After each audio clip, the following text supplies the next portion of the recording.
Welcome back.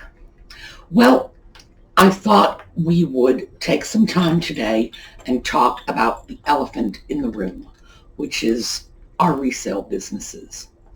How are we supposed to keep a business running when we don't have any decent prospect of getting new merchandise in and we have no idea when it's going to happen?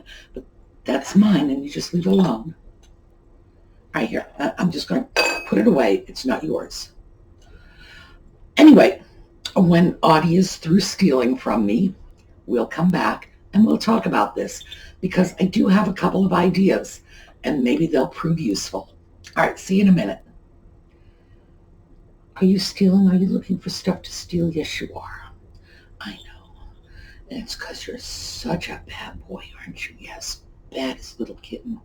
I love you.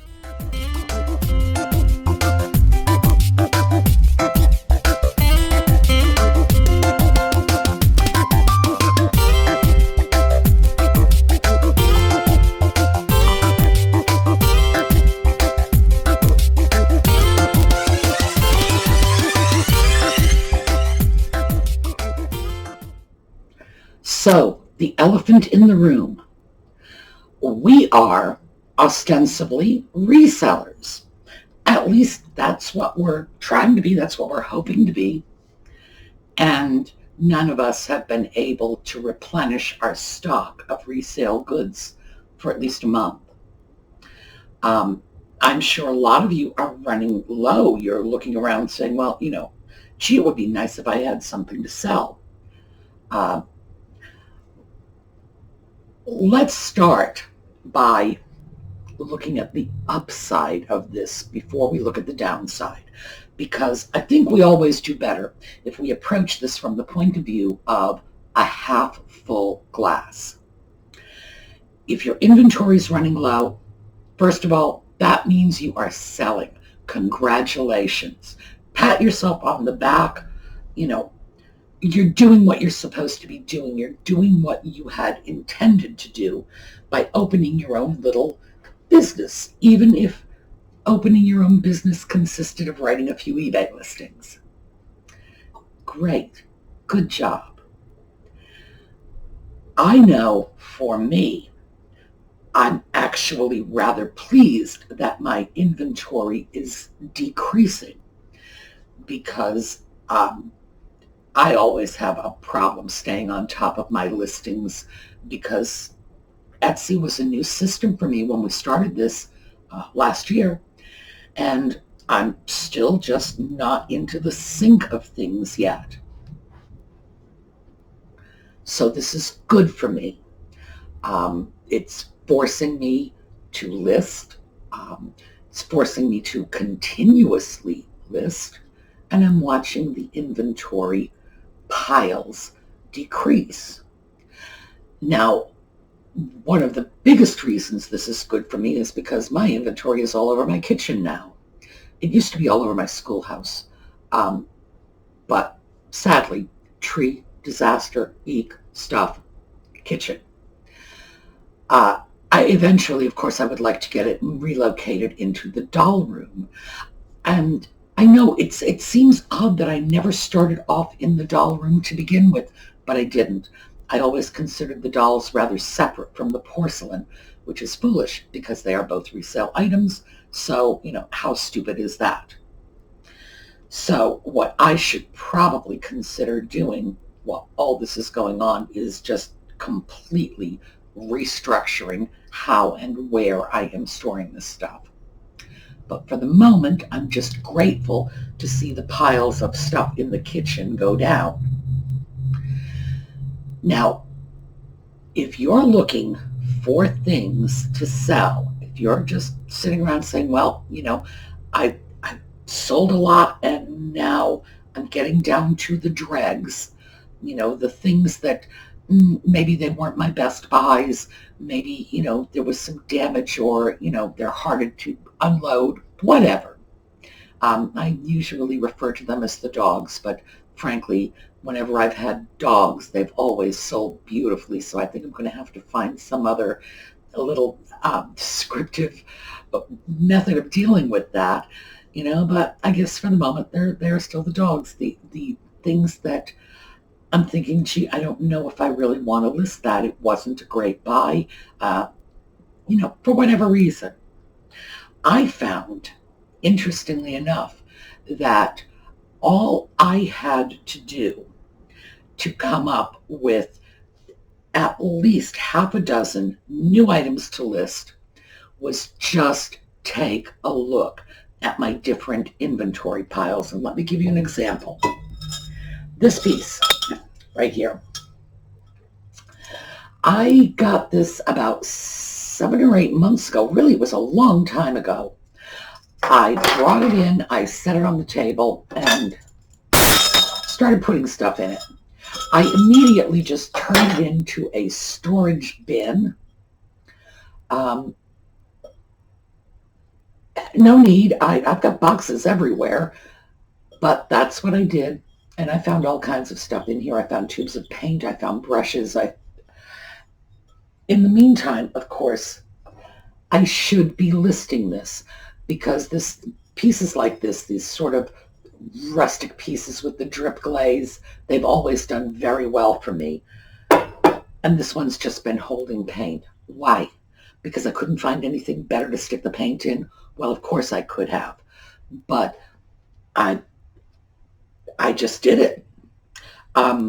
This one here, this is similar too. This was another piece. It's also a planter, but when I brought this home, I stuck the sales receipt in it.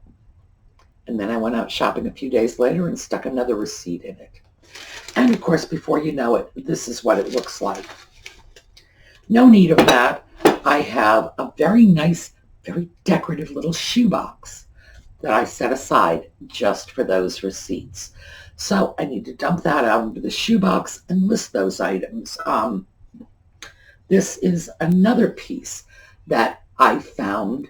I was just stacking stuff in. This is a mid-century planter. This is beautiful. This is a fantastic little piece, and I was using it to hold batteries and business cards. That's what this one held, batteries and business cards. I don't know why. I just set it down and shut stuff. Now that is probably just my peculiarity, although be kind and assure me it's not just me, that you know other people who do this, because I'm starting to feel pretty bad about it now. But everybody has their own little quirks like that. I have a sugar and creamer right here, right behind me, over my shoulder on the stove. Why? Because the coloring goes good with my stove, and I had said to myself, maybe I'll keep that for the stove. Why? I have a really, really nice tea set. The Queen can come to my house for tea, and I will not be embarrassed. That's how nice my tea set is. Do I really need an extra creamer and sugar for the stove? It's like I need one. The Queen comes, she can have her tea out of my tea set. But in the meantime, yeah, I've got one just for the stove. Am I going to get one for the refrigerator next? And it's that sort of nonsense that, and it's because I am this close to being a hoarder. I really am. I have to struggle with this. My mother was a hoarder. I don't know if I ever told you guys this. My mother was a hoarder. She's passed on. I knew my mother had a problem when my sister called me up one day, hysterical, saying that she had found a box of checks in my mother's closet with my father's name on the checks. Not my father's signature, which my mother might have kept for sentimental reasons because my father was dead, but no, it was my father's name on the checks. And my father had been dead for 25 years. And that's what was bothering my sister, why my mother was keeping these things. Now, that was why my mother was a hoarder.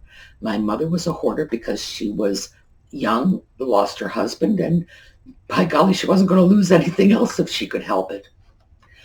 My mother was not one of those crazy hoarders that went crazy when you said, I'm going to clean this room out for you, Ma.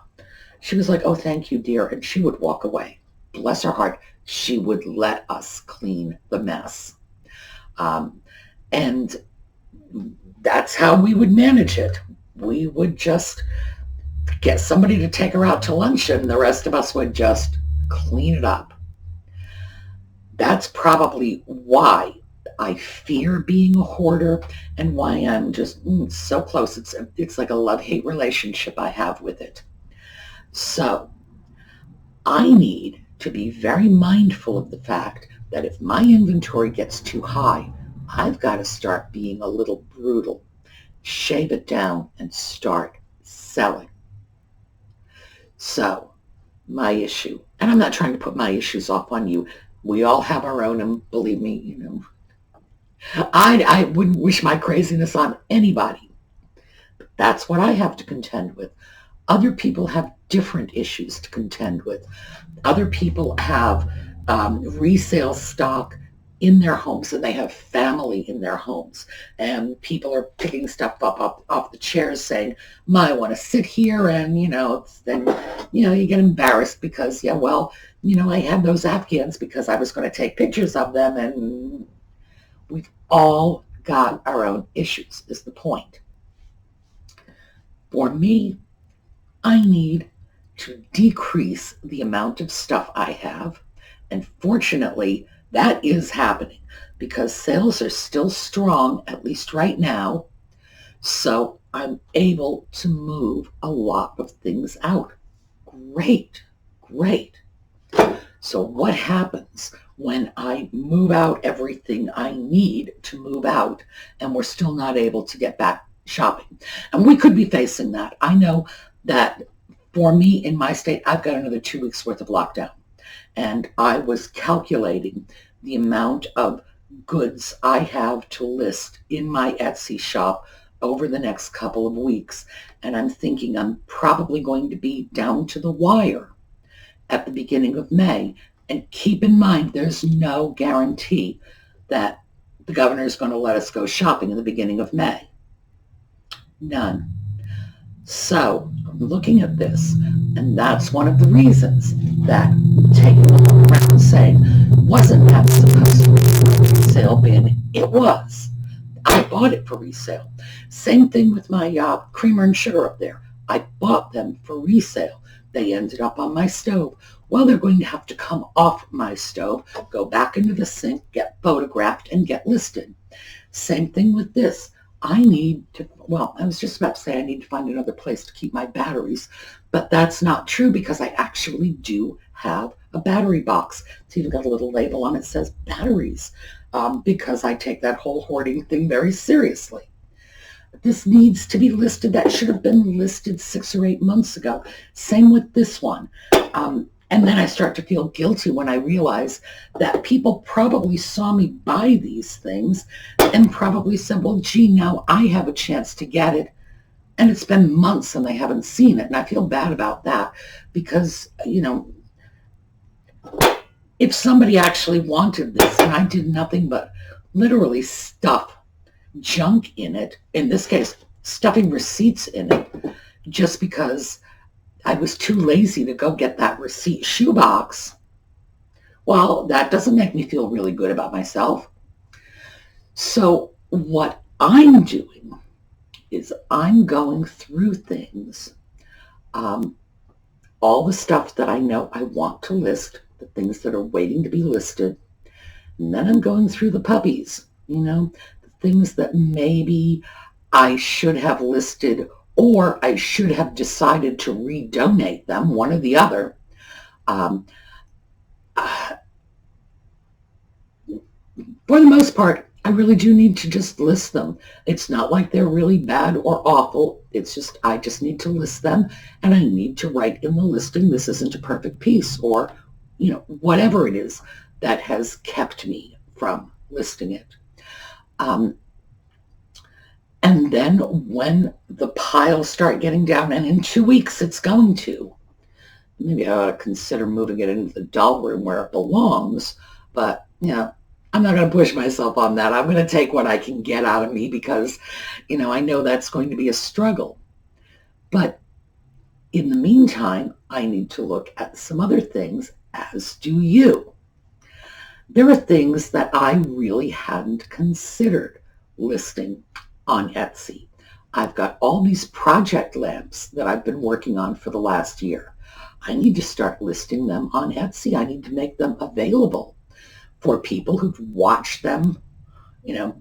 They've watched me clean paint off them with oven cleaner. They have watched me rewire these things.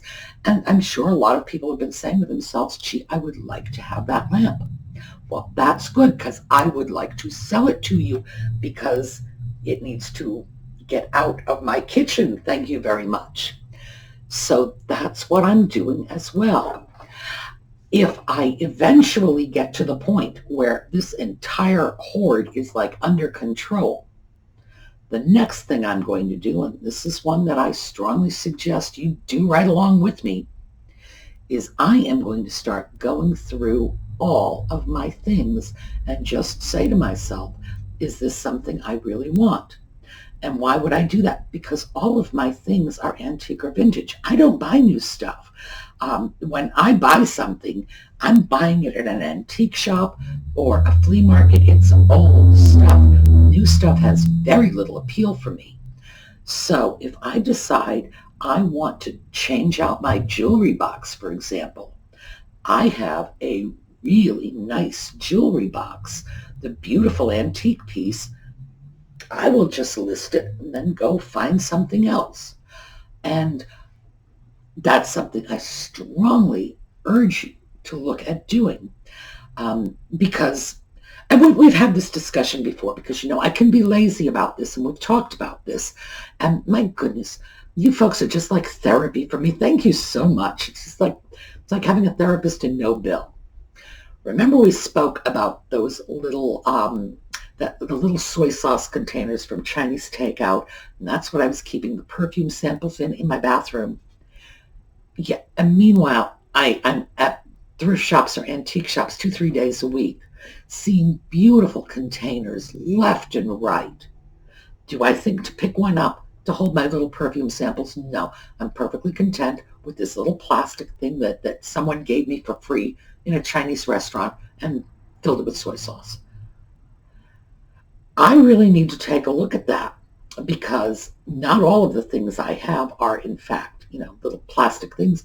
Some of them are perfectly decent little items, but I can easily replace them. I can get something that I like better. I have a soap dish, in fact, that I was thinking about. It's a very nice little soap dish. It's alabaster. Do I really want to keep that? Should I list that for sale and then go off and get something that I might like better? I have been making Tidbit trays, which is why I have dishes all over here.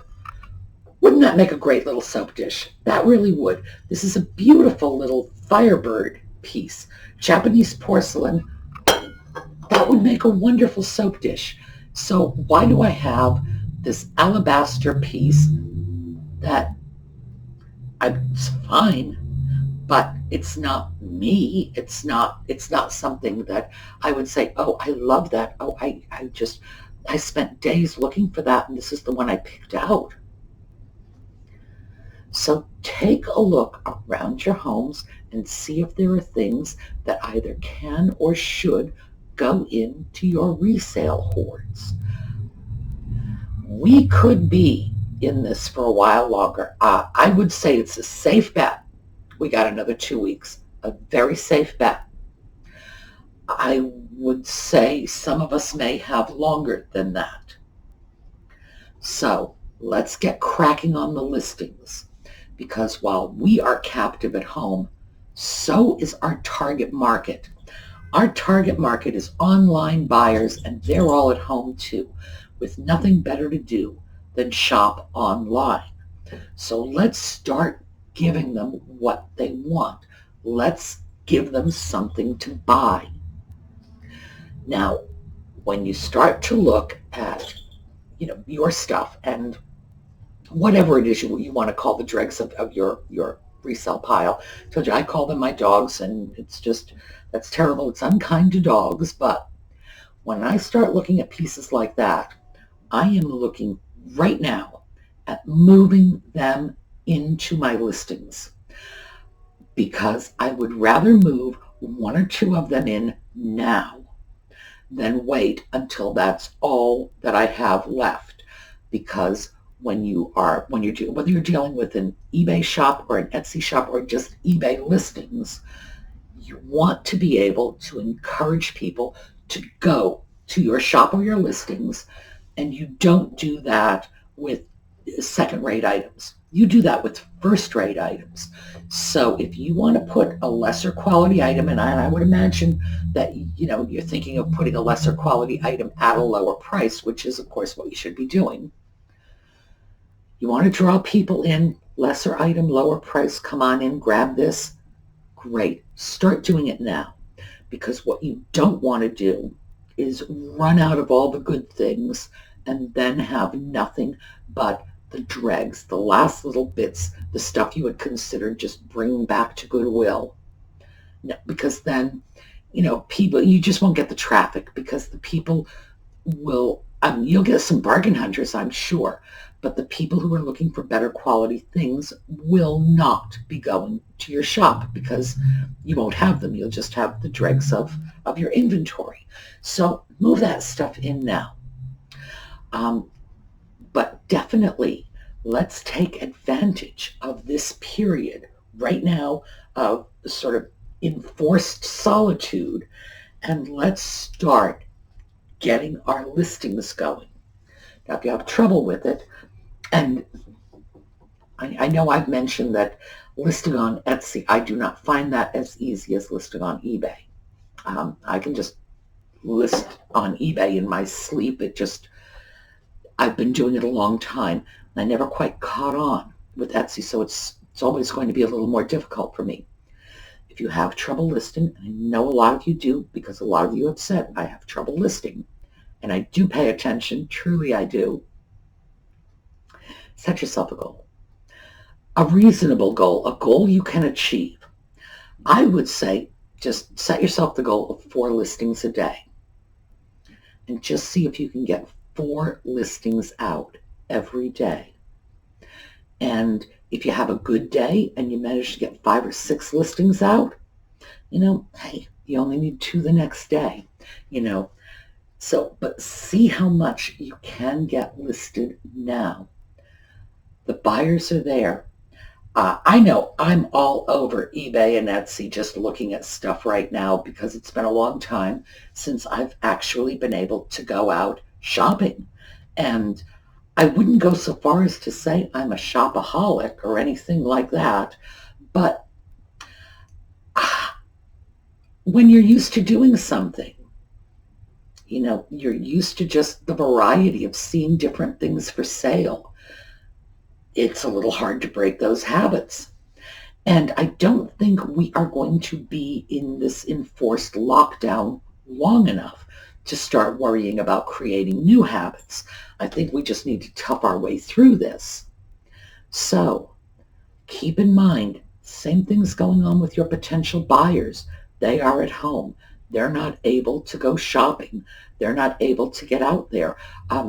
A lot of people, as you know, we all know people who are they're frightened. They're afraid they're going to get sick if they leave their homes. So online shopping is much more attractive to them right now than it would be otherwise. So let's get those listings up. Let's take a really cold, hard look at the inventory. I'm sure you're going to find more things than you realized that you had. And, because I'm sure you've got something like that. No, I shouldn't say that. Maybe you don't. Honestly, maybe it's just me. Oh, my goodness. I don't want to think that. But I'll bet there are little things somewhere, something that got picked up and brought into the other room, or something that one of the kids said, Ma, can I have this? And you said, yeah. And then they never wanted to use it. They just walked off with it that one day. And then 10 minutes later, their minds were on something else because, they're kids. Take a look. I'm sure you are going to be able to fluff out your online inventories in ways that you hadn't thought of. And if it comes down to it, just take a good hard look at your own stuff and decide if I could replace that, would I? You know, for a lot of us, the answer is yes. And if you're in the habit of buying antique and vintage items, well then, the easy solution to that is if I could replace that, put it online, sell it, take the money, and replace it. It'll work for you. Okay, we have, let's just see right here.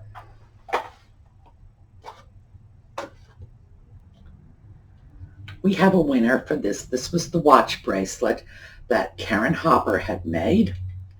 And our winner is Melissa W. I'm going to list that in the video notes. But Photobomb Kitty has spoken. He has chosen a winner. Melissa, this is yours. I want you to get in touch with me so I can get your address from you and get it mailed out.